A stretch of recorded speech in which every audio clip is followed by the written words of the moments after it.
What's poppin', everybody? This is Cerebral4 here, and I've got a cool new deck profile to show you guys today. So, we've already seen Toxtricity in Standard. It hasn't been that long, but today I'm going to show you guys the deck in Expanded with this cool partner, Dusknoir, right here. So, this is going to be a Toxtricity Dusknoir deck, you could say. Sinister is how I call it, because of Sinister Hand, and I guess this guy's name. So, like I mentioned in the standard deck profile, this guy is pretty good as a Pokemon as a stage 1.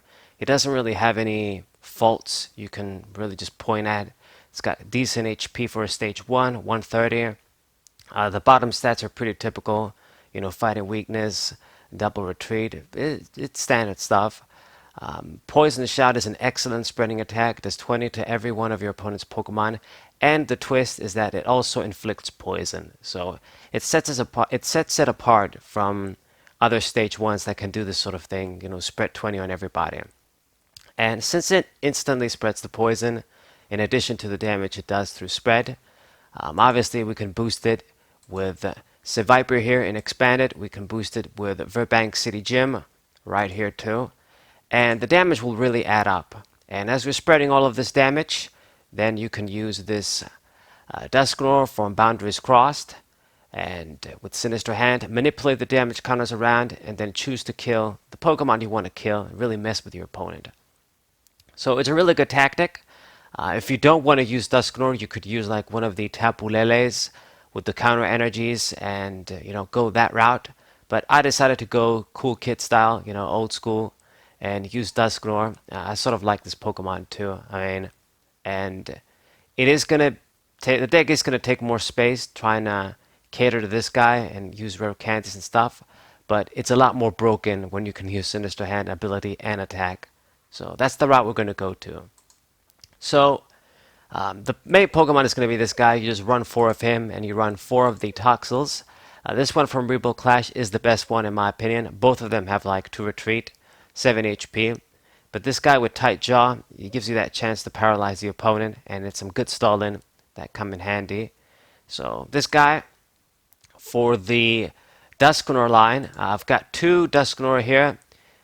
There's, I think, just 2 versions. Is the Secret Rare from Plasma Blast and this Boundaries Cross one. I'm not sure. I don't think there's any other version. Maybe a promo, I'm not remembering. But you run 2 of this. I only have 2 anyway. You don't want to go overboard because this deck will be tight with space. And you just use this as a sort of a mid-game to sort of finish your attack. It's not like you need to get him immediately out. So 2, it's good enough to get the job done. And we run 2 of the Duskull here. I use the one from, what's it called? The Burning Shadows set. That's the one. You're never going to use Dark Guidance. You're never going to use his attacks because you don't have Psychic Energies. But it's the only one with 60 HP, 1 retreat. So it's the best one, I'd say. There is no Dusclops. I would like to include it, but you can't afford it. I'm going to talk about the reliability and the consistency later, but it's just 3 Duskull, 2 Dusknoir, and then the 3 rare candies to get this guy out. Just 3, you don't need 4. And then the last Pokemon is just going to be the Seviper. You max it out with more poison. You put 1 damage counter on your opponent's poison Pokemon between turns. And this is really the only reason this Pokemon is in here. It's a basic, so it's easier to just run in this deck compared to the Toxicroak from the Sword and Shield set. And there's no way I was going to be able to fit that guy in this set. So Seviper, wins by default. And it's good. I mean, basic, almost the same damage. You can just play it down. The double retreat is bad, but it is what it is. It comes with the territory, I guess. And that's it. If you want, maybe you can just drop 1 and then put something else later. I'm going to talk about some of your other options, but I decided to max it out. Just so that, we can get a few down. Maybe if a few gets prized, if some of them get KO'd. You never know. So just maxing it out, it makes sense to maximize the damage. Okay, so simple Pokemon line, nothing really spectacular. 17 Pokemon, it's a lot, but you can't really escape it when you run a deck like this.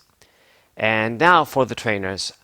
So this deck one of the challenges for it is when it comes to consistency, it's going to go either of two ways. It's either going to flow amazingly well, you're going to be getting your item cards, getting your Pokemon, you know, attaching your speed energies, drawing cards, always seeing a supporter, you know, just flowing very well, or it's going to brick really bad. I've had some of the worst bricks ever, and I had to make some changes to make it more reliable. But you can't really escape it no matter what. You can try and drop this guy, put like maybe the Tapulele that I've talked about. You can drop a few of these. You can just try and do some other stuff, drop some other text that I'm going to talk about. But no matter what, you're never going to make it like Eternatus consistent level. I guess can't think of a better example. Um, since this is an anti-meta deck in a way, a rogue deck, I don't opt to run things like Tapu Lele or Dedenne or other Pokemon like that to boost the consistency. So since we just have to run these guys, we don't have any ability Pokemon to help us with that. And you don't have a lot of space too. In this deck, space is really tight on the bench. Like, you want to have your attackers, you want to have a few survivors to get the extra poison damage, and you need like one or two spots for this guy too. Usually one, but sometimes maybe even two. So it's really difficult with space too. So there's not much you can do, but we run our balls, our 4 nest balls, to try and get the Pokemon out. I've got one mysterious treasure here. This can fetch basic Pokemon and can fetch Dusknoir too. It can fetch all of the Pokemon besides the Toxtricity line. So that's good. We can get the Duskull, we can get these guys, and it can also be a method to get the Dusknoir.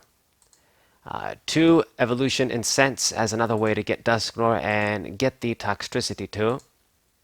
It only gets those, and that's it. So 2 of those, and 1 Communication for the Jack of all trades. Can get a basic Pokemon, can get an evolution Pokemon. Since I have a pretty big Pokemon line, it makes sense to run at least 1. And stuff like the Dusknoirs and even the Duskull early, you don't necessarily need it. So if we have one of these and we need to get a few emergency Pokemon like Toxels out, then Communication is handy. You need an evolution, Communication is handy. So that's the point. These are basically for the Pokemon searchers. I've got a little bit of an energy searching you'd expect. Professor's Letter, very good. Can fetch me 2 lightning energies.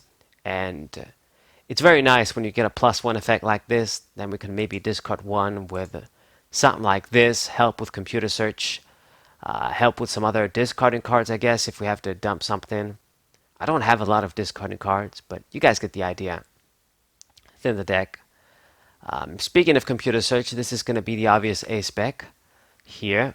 Just get anything and just try and maximize the consistency as much as you can in a deck like this. I can't really think of any A spec that you'd want to run here. Maybe Dowsing Machine, but I wouldn't even recommend it. Computer search is just too important. So we run this card. I got a little bit of recovery with the Rescue Stretcher. I already mentioned the triple rare candy. You have to run it. 3 is good enough number for the Dusknoir.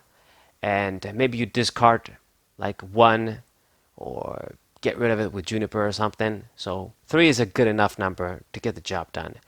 Usually, you're just going to be getting 1 Dusknoir out, and everything else is just as backup in case they want to pick on it.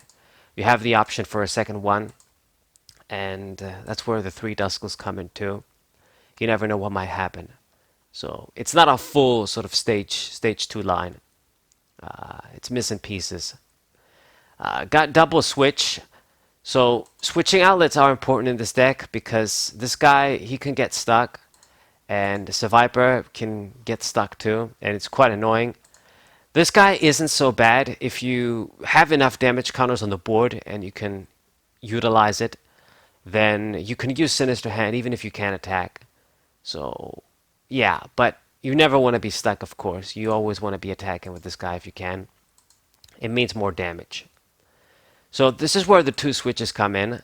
I actually had a scoop up net over here too, because it makes sense. Everybody can utilize it here. So we have the chance to get some healing, I guess, if we use that. and it would act like a switching card uh, outside of that. But I had to take it out and put the random receiver. It's just this deck, you have to boost the consistency as much as you can. I try to boost it as much as I can without sacrificing necessary techs. Like, for example, I'm running two of the, one field blower, one startling megaphone like I usually do.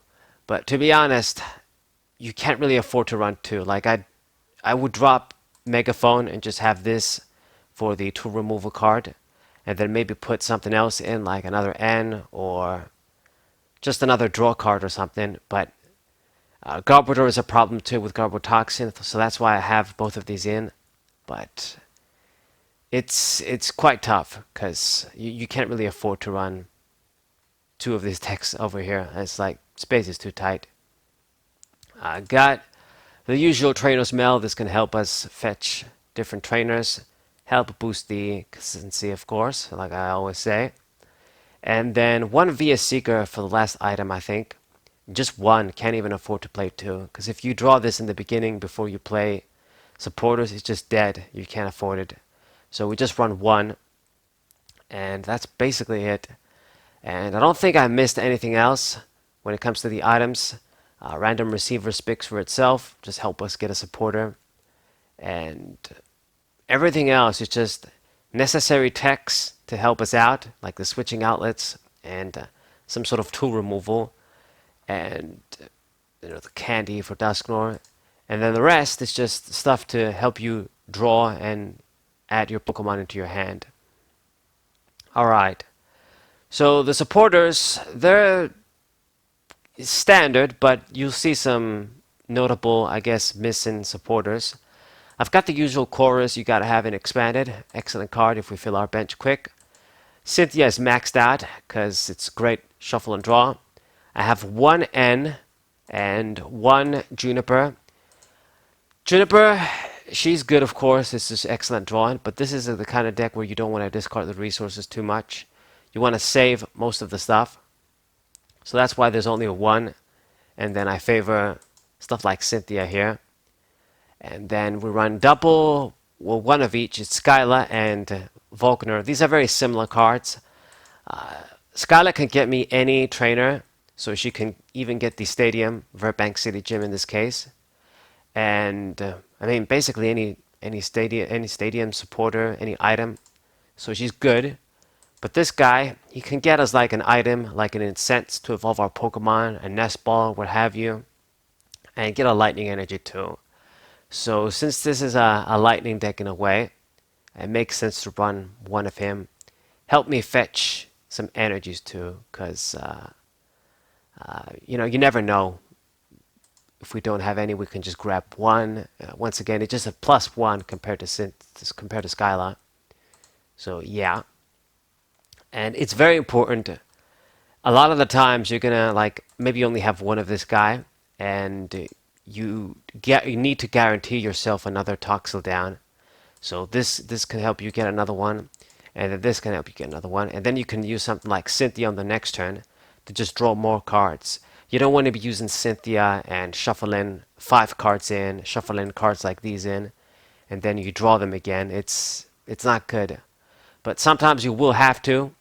But if you can, you want to fill your bench with your Pokemon, use your item cards, and then use stuff like Cynthia, so you can draw a good value of cards. And I think that's it. I mean, Verbank City Gym is obviously the stadium of choice in this deck. You run 3.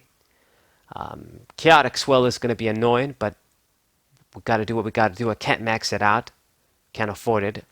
This is going to boost the poison damage further. And then the energies, it's just standard. Something that really helps the deck out a lot is the speed energy. So this can be like a mini supporter in a way. You draw 2 cards. It can be a great help. Energy attachment for the turn. I mean, it's almost like you have 5, 6, 7, 8, 9, like 13 supporters in a way. So it's a great help.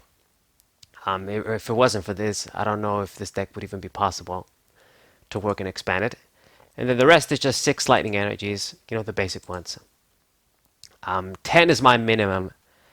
You could get away with 9, but Sometimes then maybe you're not going to see. You're going to want an energy to attack, and then you're not even going to have a single one. Or maybe you discard a few. You never know. So 10 is usually my ultimate minimum for decks like these anyway. Okay. So any, I guess, final notes for the deck? It's really cool. It's really fun. Obviously, in expanded, this guy has a lot more potential. But at the same time, the expanded format is rougher than it's ever been. There's so many crazy ass decks. Oh my god, like anything you can imagine, expanded has. That's basically poison. And could you imagine if we had like half of we had some of the cards that are banned, if those were around? It'd be insane. But that's the expanded format. It's only going to get worse as the card pool expands. They have to think of something to do, and I don't know what they're going to do, if there's any way to fix it. So matchups are rough, but we can also be stronger too with the cards we gain in expanded. So decks that do a lot of healing, they're going to annoy you a lot. Decks that are clever and that can afford to have only a few Pokemon down mess up your spread. But to be honest, even if this guy doesn't spread on the bench with Poison Shout, you get the poison too, poison damage too, and that adds up. So that's quite good as well. So they can't really dodge the effect very easily no matter what they do. Ability Pokemon that block status ailments, like we have Virizion EX it used to be. There's like a Cobalion GX that does this for Metal Pokemon. There is I forget its name, but a little sort of a flower ring Pokemon that does this for fairy Pokemon. These sort of cards can mess up your plan when it comes to inflicting poison. But pretty much that's it. Everything else should be fair game as long as you can flow well, spread the damage, and inflict the poison. Dusknoir is going to take care of the rest. It's very good. This deck is really fun. So nothing else I can really add. I'm going to show you guys matches as usual. I hope you guys look forward to them. So hope you guys enjoyed this video. Subscribe to the channel and leave a like. Share this video with your friends. I'll see you guys on the matches, of course. And thank you guys for watching. We'll say